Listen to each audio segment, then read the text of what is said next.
এই একটা আমল যদি আজকে জীবনের তরে সাথে নিয়ে যেতে পারেন ভাই, বাস মাহফিল সাকসেস, এই আয়োজন সাকসেস। মাহফিল থেকে কিছু নিয়ে যেতে হবে, কিছু নিয়ে যেতে হবে কি হবে না? মাহফিল থেকে কি নিয়ে যাবেন? বুট বাদাম তো কি নিবেন? কোরআন হাদিসের ইলম নিয়ে যাবেন এবং আগে থেকে নিয়ত করবেন কোন হুজুরের বক্তব্য থেকে কি শুনেছি। আমার হাতে সময় নাই, না হলে আমি মাগরিবের পরে কি শুনছেন, আসরের পরে কি শুনছেন, কোন হুজুরের বক্তব্য থেকে কি শুনছেন, কি শুনে কি নিয়ত করছেন, এগুলো সব আমি কালেকশন করতাম, এগুলো আমি সার্ভে করতাম, জানার চেষ্টা করতাম। এটা আমি ভিন্ন মাহফিলে করার চেষ্টা করি। কারণ ওয়াজ শুনতে শুনতে রাত 12টা পর্যন্ত একেবারে আপনি কাত হয়ে চিত হয়ে গেছেন, আমলে বেলা ঠনঠন, কোনো পরিবর্তন নাই। এ ওয়াজ শোনার কোনো লাভ আছে? কোনো লাভ নেই। আজান যেহেতু হচ্ছে, আমরা একটু আজানের জবাব দেই। আজানের জবাব দেওয়া জানা আছে তো? মুয়াজ্জিন যা যা বলে সাথে সাথে বলতে হবে। আমরা আজানের জবাব দিলাম। আগে থেকে আজানের জবাব দেওয়ার এই নিয়ম কারা কারা জানেন? একটু হাত তোলেন। সবাই জানেন? তাহলে তো আর ওয়াজ টোয়াজ দরকার নেই এলাকায়। এত জান্নাওয়ালা মানুষ থাকলে আর ওয়াজ দরকার কি? মাগরিবের আজান হয়েছে তো আজকে, তাই না? এলাকায় কারা কারা মাগরিবের আজানের জবাব দিছেন? ওয়াজ মাহফিলে মজলিসে বসে আছেন কিন্তু, জেনে শুনে হাত তুলেন কিন্তু। কারা কারা মাগরিবের আজানের জবাব দিয়েছেন তারা হাত তোলেন শুধু। মাশাল্লাহ, 10-15টা 20টা হাত মাত্র, মাশাল্লাহ, হাত নামান। তাহলে আজান দেওয়া, আজানের জবাব দিতে হয় এটা সবাই জানেন, কিন্তু আমলের বেলায় মাত্র অল্প কয়েকটা হাত উঠছে। এটা কি ভালো না খারাপ? তাহলে যেটা জানি সেটা আমল করতে হবে। তাহলে আর ওয়াজ করে আমি কি লাভ হবে? আমি তো ওয়াজ করে থুয়ে যাবো, আপনারা আমল করবেন না, তাই লাভ হবে কি? আমল করবেন ইনশাল্লাহ। ওয়াজ যদি কাজে না লাগে সে ওয়াজ করার তো কোনো যুক্তি নেই, সময় নষ্ট। এই যে আমরা আজানের জবাব দিলাম, নবী করিম সাল্লাল্লাহু আলাইহি সাল্লাম বলেছেন, যে ব্যক্তি আজানের জবাব দেয় ওই ব্যক্তিকে আল্লাহ রাব্বুল আলামিন মুয়াজ্জিন আজান দিয়ে যে পরিমাণ সওয়াব পায়, আজানের জবাব দিলে আল্লাহ তাআলা তাকেও সেই পরিমাণ সওয়াব দান করবেন। মুয়াজ্জিনের সওয়াব সম্পর্কে ধারণা আছে, আইডিয়া আছে? আল্লাহু আকবার। ইমামতি মর্যাদাপূর্ণ কাজ, কিন্তু সওয়াবের বিচার যদি করেন, আজানের এত বিপুল পরিমাণ সওয়াব আছে যে আজানের মর্যাদা যদি আমরা জানতাম, মহল্লাগুলোতে মুয়াজ্জিন নিয়োগ দেওয়া লাগতো না। এলাকাবাসী কামড়া কামড়ি করে, নিজেরা কম্পিটিশন করে তারা আজান দেওয়ার চেষ্টা করতো মসজিদে। ভাইরা আমার, মুয়াজ্জিন যখন আজান দেন, মুয়াজ্জিনের আজান শুনে যত মানুষ নামাজ পড়তে আসে, সবাই যার যার নামাজের সওয়াব তো পাবেই। মুয়াজ্জিন সাহেব তার আজান শুনে যেহেতু সবাই আসছে, তার ডাক শুনে যেহেতু আসছে, তার আহ্বানে যেহেতু আসছে, এই জন্য যত মানুষ তার আজান শুনে নামাজ পড়েছে তাদের সবার সমপরিমাণ সওয়াব আল্লাহ তাআলা মুয়াজ্জিন সাহেবকে দান করেন। দুনিয়াতে মুয়াজ্জিন সাহেবের দাম আপনার কাছে 5,000 টাকা হইতে পারে, কিয়ামতের ময়দানে মুয়াজ্জিন সাহেবদের দাম অনেক বেশি। আপনি দুনিয়ার মিলিয়নিয়ার বিলিয়নিয়ার হতে পারেন, আখিরাতের বিলিয়নিয়ার মিলিয়নিয়ার হবে এই সমস্ত মুয়াজ্জিন সাহেবরা। তো মুয়াজ্জিন সাহেবদের সওয়াবের দৌড়ে যদি তাদেরকে ধরতে চান বা তাদের পিছে থাকতে চান, তাহলে আপনাকে নিয়মিত আজানের জবাব দিতে হবে। আজ থেকে প্রায় 12-13 বছর আগে সম্ভবত সৌদি আরবে যখন আমি ছিলাম, তখন আমার একটা বক্তব্য আজানের জবাব সংক্রান্ত। এটা শোনার পর সুদূর আমেরিকা থেকে সম্ভবত একজন প্রবাসী বোন, তিনি আমাকে SMS করেছেন, ভাই আপনার এই আজানের জবাব দেওয়া সংক্রান্ত ফজিলত শোনার পর আমি একটা প্ল্যান করেছি, প্ল্যানটা ঠিক আছে কিনা বলবেন। আমি তার প্ল্যানটা শুনে জাস্ট অবাক হয়ে গেলাম যে আমি নিজেও তো এইভাবে চিন্তা করে আমল করার কথা আমার মাথায় আসে নাই। তিনি আমাকে বললেন, ভাই আপনার এই আলোচনা শোনার পর আমি মক্কা শরীফের 5 ওয়াক্ত নামাজের লাইভ আজান শুনি, যেটা আমার জন্য আমেরিকার মতো জায়গা থেকে একটু কঠিন হয়। যে ওয়াক্ত একান্ত না পারে ঘুমের কারণে বাদ যায় সেটা ভিন্ন, বাকিগুলো আমি বাসা বাড়িতে থাকাকালীন সময়ে রেডিওতে বা হয়তো অন্য কোনো উপায়ে তিনি তার লাইভ আজান শুনেন। মক্কার লাইভ আজান, মুয়াজ্জিন সাহেব আজান দিচ্ছেন, শুনে ওই লাইভ আজানের জবাব তিনি দিচ্ছেন। কেন? আমি বললাম এত কষ্ট করার দরকার কি?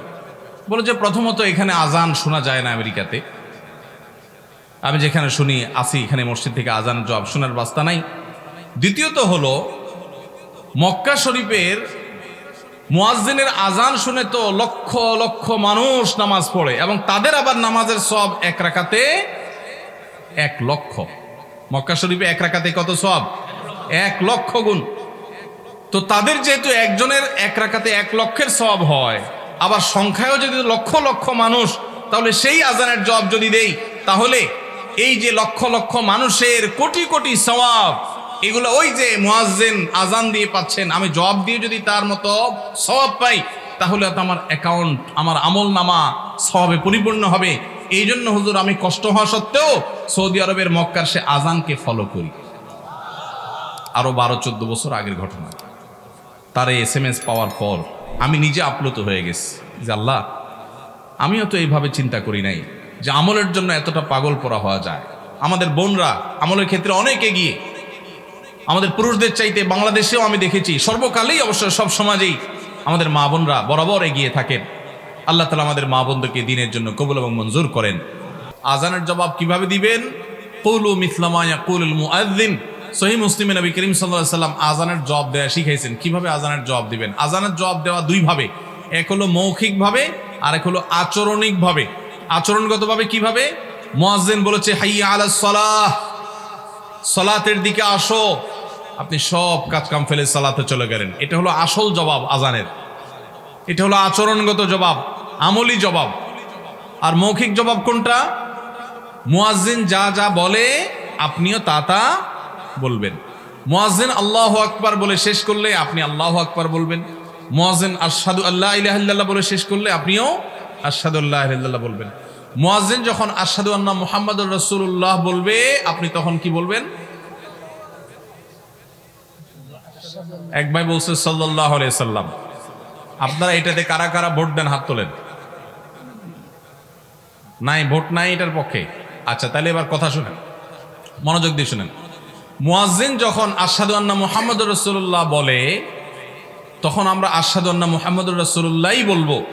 কারণ নবী করিম সাল্লাল্লাহু আলাইহি সাল্লাম নিজে শিক্ষা দিয়েছেন, ওই যে সহিহ মুসলিমের হাদিস, তিনি বলেছেন মুয়াজ্জিন যখন আশহাদু আন্না মুহাম্মাদুর রাসূলুল্লাহ বলে, নবীজি বলেছেন ওইটা শোনার পর তোমরাও বলবে আশহাদু আন্না মুহাম্মাদুর রাসূলুল্লাহ। তাহলে আজানের জবাব দিতে নবী করিম সাল্লাল্লাহু আলাইহি সাল্লাম যেভাবে শিখিয়েছেন সেভাবে দেব নাকি মনমতো দেব? মনমতো দিলে কি সওয়াব হবে? এখন প্রশ্ন হলো, নবীজির নাম শুনছি তো দুরূদ পড়বো না? উত্তর হলো অবশ্যই পড়বো। সেটা হবে আজানের শেষে, সেটা হবে আজানের শেষে। তাহলে আশহাদু আন্না মুহাম্মাদুর রাসূলুল্লাহ যখন বলবো, তখন আমরা আশহাদু আন্না মুহাম্মাদুর রাসূলুল্লাহই বলবো। এদেশে আশহাদু আন্না মুহাম্মাদুর রাসূলুল্লাহ মুয়াজ্জিন যখন বলেন, নবীজি সাল্লাল্লাহু আলাইহি সাল্লামের মহব্বতে হাতে আঙ্গুলে চুমু খেয়ে চোখে লাগানো, এই সংস্কৃতি আমাদের কাছে পরিচিত। কিন্তু আজানের জবাব যে দিতে হয় সুন্নত, সেটা আমাদের কাছে পরিচিত নয়। যেটা নবীজি করতে বলেছেন সেটা আমরা জানি না, যেটা নবীজি করতে নির্দেশ করছেন বলে কোনো প্রমাণ নাই সেটা আমরা সবাই জানি। এই জন্য সঠিকটা আমাদের জানতে হবে এবং আমল করতে হবে। আজানের জবাবে হাইয়া আলাস সালাহ হাইয়া আলাল ফালাহ যখন বলবে, তখন শুধুমাত্র বলতে হবে কি? লা হাওলা ওয়ালা কুওয়াতা ইল্লা বিল্লাহ। লা হাওলা ওয়ালা কুওয়াতা কেন বলতে হয়? এর রহস্য আছে। রহস্য হলো, মুয়াজ্জিন যখন বলে হাইয়া আলাস সালাহ, তোমরা সালাতের দিকে আসো, নামাজের দিকে আসো। মুয়াজ্জিন যখন বলে হাইয়া আলাল ফালাহ, তোমরা সফলতার দিকে আসো, তখন আমরা বলি লা হাওলা ওয়ালা কুওয়াতা ইল্লা বিল্লাহ, যার অর্থ হলো কোনো ভালো কাজ করার ক্ষমতা, কোনো মন্দ কাজ থেকে বেঁচে থাকার ক্ষমতা আল্লাহ তৌফিক না দিলে কারোর হয় না। এই জন্য আমি নামাজে যাওয়ার নিয়ত করলাম, ভালো কাজ যাওয়ার নিয়ত করলাম, কিন্তু সেই সাথে এই বাক্য উচ্চারণ করার মধ্য দিয়ে আল্লাহর যে একচ্ছত্র ক্ষমতা সেটা স্বীকৃতি দিলাম এবং প্রকারান্তরে আল্লাহর কাছে সাহায্য চাইলাম যে আল্লাহ তৌফিক দিলে আমি যাব নামাজে। এই জন্য হাইয়া আলাস সালাহ হাইয়া আল ফালাহ বলার সময় লা হাওলা ওয়ালা কুওয়াতা ইল্লা বিল্লাহ পড়তে হয়। এরপর আল্লাহু আকবার লা ইলাহা ইল্লাল্লাহ বলার সময় আবার যা আছে তা আল্লাহু আকবার আল্লাহু আকবার লা ইলাহা ইল্লাল্লাহ। এইভাবে আজানের জবাব দিতে হয়। আজ থেকে আজানের জবাব দেব তো ইনশাআল্লাহ। এখন প্রশ্ন হলো, এক এলাকায় এই যে অনেকগুলো আজান চলছে, আমরা কয়টার জবাব দিব? এই যে আমরা আজকে কোনটার জবাব দিলাম? সবচেয়ে কাছের যেটা আমি শুনতে পাইলাম, সবচেয়ে নিকটবর্তী যেটা আমি শুনতে পাইলাম, এটা দিলাম। এখন এটা দিয়ে শেষ করার পর যদি আরেকটা শুরু হয়, যদি সময় থাকে, সুযোগ থাকে, ওইটারও জবাব দিলেন। আর সুযোগ না থাকলে নাই, আপনার এলাকারটা কাছেরটা আপনি জবাব দিলেন। আজ থেকে আমলটা করবেন তো ইনশাআল্লাহ? কারা কারা সত্যি করার নিয়ত করছেন হাত তোলেন। আল্লাহ আপনি সব হাতগুলোকে কবুল ও মঞ্জুর করেন। আল্লাহ আমার এই ভাইদেরকে আমল করার তৌফিক দান করেন, মরণ পর্যন্ত আজানের জবাব দেওয়ার তৌফিক দান করেন।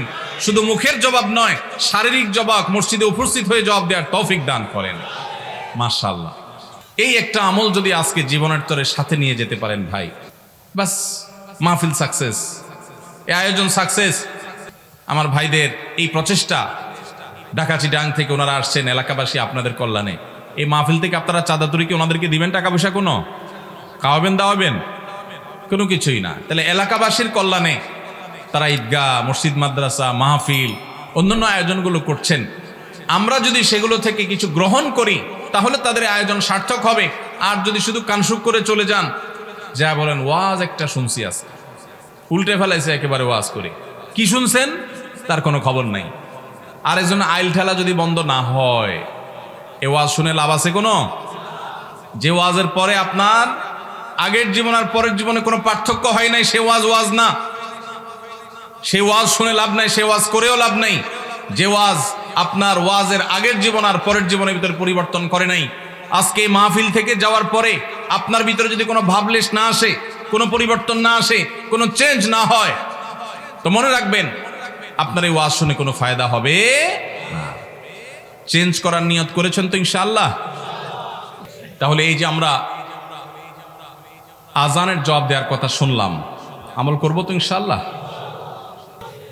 আমরাও এখান থেকে শিক্ষা গ্রহণ করব, নেক আমল করার ক্ষেত্রে কম্পিটিশন করব। একটা আমল আজকে শিখলাম, মৃত্যু পর্যন্ত যেন এটা না ছুটে, চেষ্টা করা যাবে না ইনশাআল্লাহ? আল্লাহ তাআলা আমাদের সবাইকে তৌফিক দান করুন।